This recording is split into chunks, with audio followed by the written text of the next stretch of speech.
Old School Moon 3. The moon in the third house. The third house relates to the third sign of Gemini. So whereas Gemini is all about the way you read, write, think, speak, move, communicate, and your interactions with other people at the intellectual and mental level, the third house describes the actual way you communicate in the outside world. It's your accent, it's your intelligence, it's the speed and the delivery of your communication. It's the way you value other people in terms of their intellectual and mental capacity.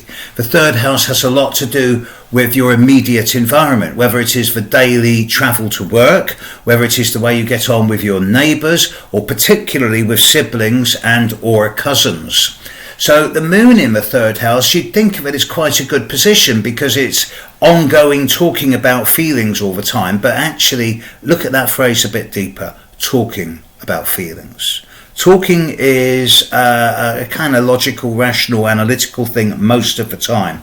Feelings and emotions are not logical and rational. So the moon in the third house can get caught up in so much in words that they end up speaking 100 words in the hope that they make sense, and you'll hear that everybody hears them, but they don't listen. Whereas if the moon in the third house person can focus on what they're really trying to get across and just use 10 words, then everybody will listen.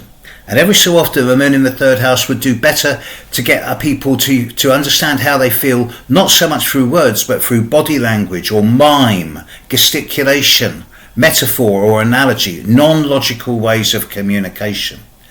At a negative level, the moon in the third house can be the gossip, the chatterbox, the apprentice jack of all trades but master of none. At a neutral level, the moon in the third house will constantly go into periods of self-analysis, asking itself about, well, why do I feel like this? And ultimately they realise there is no logical rational explanation to feelings, so they become they blend the mind with the feelings. The positive side of the moon in the third house is that as they age and as they experience more and more of the outside world, they get really good at finding ways of getting their communication across to the outside world so that the outside world understands what they mean more than what they say.